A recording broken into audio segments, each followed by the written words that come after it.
Welcome back to Mangastorian's Complete Story Series. Today we're going to be covering Berserk, Chapter 265 onward. Now in our last video, Guts and the others had stopped the first attack from Emperor Ganishka, who had declared war against the heretics who opposed the Kushan Empire. But with war coming to the Holy City, Farnese's fiance, Roderick, had offered to take everyone to Skellig aboard his warship, anchored away from the battle. However, as they were about to leave Ganishka's Daka, an army of demonic soldiers appeared, setting fire to the harbor. It only took a few moments for the Holy City to be overrun by the Daka, who wasted no time in killing off the human soldiers that put up any resistance. The soldiers each attempted to fight back, but the number of Daka continued to grow just as the humans diminish. As Guts and everyone try to exit the city, Guts says that it looks like they're going to have to fight their way through. Just as he finishes, he lunges forward with a sweeping swing that tears through a chunk of the Daka. All of the guards stop to watch Guts, and Ishidoro shouts, "All right, I should cut loose too." Roderick stops the group, asking Farnese if it's okay. Aside from Guts, do they even stand a chance?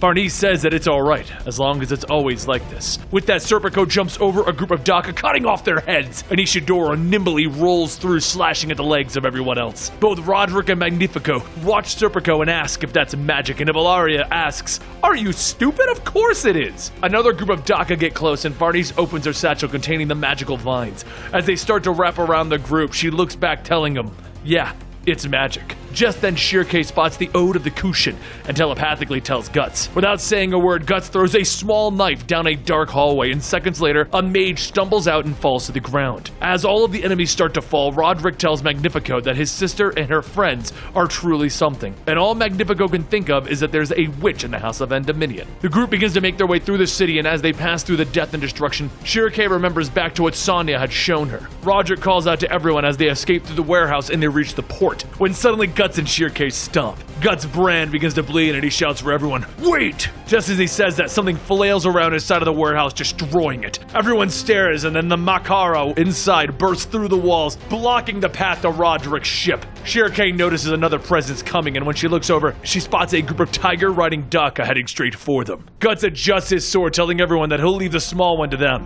He'll handle the big one. Shirkei tells him to wait, but he says that it's no problem. If something goes wrong, though, he's leaving it up to her. She grips her staff and tells Guts she understands. As Guts moves in on the Massacre, Serpico and Ishidoro get to work holding off the Daka. Just as one of the tigers that Ishidoro stabs begins to move again, Roderick stabs into its eye, and Ishidoro shouts that he really should get back before he gets hurt. Roderick laughs, stating that he can't do that. A knight being protected by his princess just isn't right. A real man should never make excuses, and Ishidoro yells, "That's right!" Behind the group, Magnifico starts to try and find a place to hide, but then a Daka appears and charges right for him. Just before the Daka can land its hit, Shirkei runs up, hitting the Daka in the head with her staff and tells him to stay close behind her if it wants to live. Just as she says that, she looks back over at Guts, who's getting ready to fight the Massacre. The Massacre then roars as it releases a blast from its snout, forcing Guts to evade, and as he does, he tosses a small explosive into the Macare's eye, temporarily stunning it. It lashes out, swinging its trunk, and Guts takes the chance, cutting it in half. He pulls back, telling himself that he knew it. It's just a really powerful and slow creature. The Massacre swings, pushing Guts back,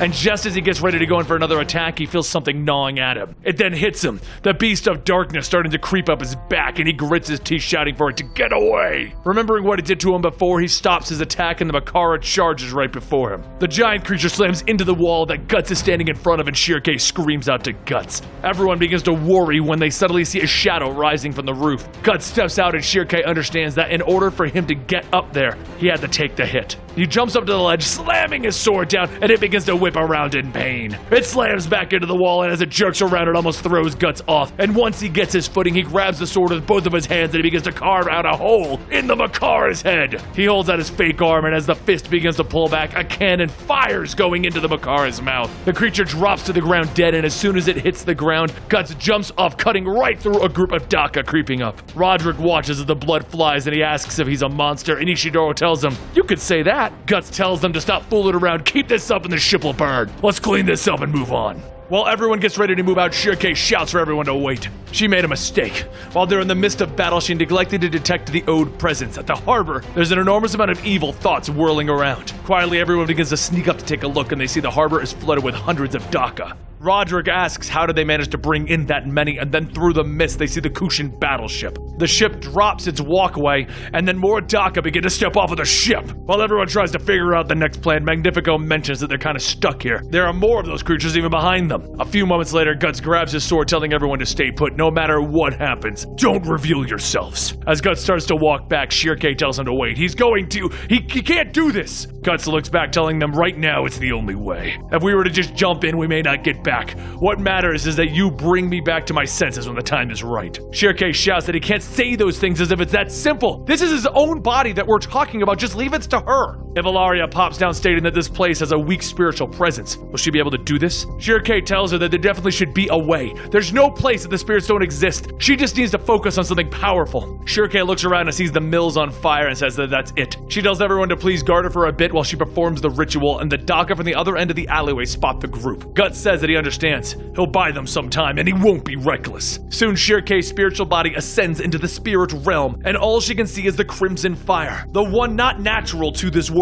A flame made to burn down the enemy and this city. Just as Shirkei tries to focus, the dead souls of the fire shoot by, disrupting her. In the real world, Farnese asks if everything's alright. Still in her trance, though, Shirkei begins to tap her staff. Shirkei then continues to navigate the spirit world, trying to stay on the right path, when she finally sees the source of the power. Back in the real world, the Daka are crowding through the alleyway, and Serpico mentions that it's a good thing that they are stupid. They're just blocking themselves from getting in. Out front, Guts catches his breath after slaughtering the next group, but one manages to sneak up onto the roof. The demon jumps, and Guts holds his position, spinning back, thrusting his sword up and through the demon's body. He then throws the body into the rest, and everyone sees the beast of darkness showing itself. The rage begins to burn inside of Guts, and the beast of darkness only grows stronger. Just as Guts begins to allow himself to be taken by the armor, there's a sudden rush of energy from behind him. All of the Daka try to get into the alleyway, and they turn back screaming, and that's when everyone sees it. Shirkei summoned the fire spirit that's being used to burn this city. Through Shirkei, the spirit calls out its wheel of flame. Hellfire lays waste to the fields of battle. The Whispering Soul's prayers have been granted.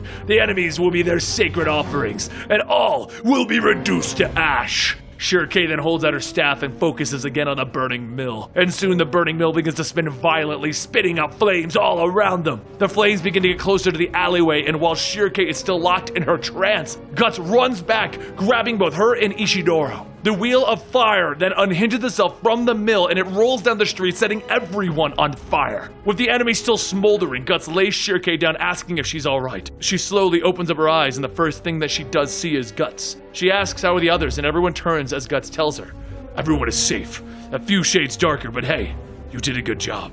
Once everyone is set, Guts kneels down, telling Shirkei not to strain herself. She can ride on his back for a while. And as they start getting closer to the harbor, Guts screams for everyone to get back. From the waters, the Makara rises and roars, and as everyone turns, more Makaras appear and they surround them. Everyone begins to panic, but Guts calmly tells Shirkei to climb back down. She tries to understand why, but then she sees the beast of darkness making its way up. She says that she can't call Guts back in this condition now. And as the Makaras get closer, the beast starts to come out. Shirkei tries to pull at it, shouting, "Wait!" However, as much as Shirkei tries, all she can do is leave her spiritual presence with Guts. The beast screams as Guts lunges out, and he tears right through the first Makara. As he lands, the blood begins to rain down, and Roderick asks what is going on. He killed that beast in one strike, and Ishidoro says, "Damn, it came out. Like this Guts really isn't human anymore. We need to stay away since the beast can't tell the difference between friend or foe." Ishidoro then calls out to Shirkei, asking if she can do something, and as everyone sees Shirkei not responding, Evalaria tells them that she's not here right now. She's probably with him.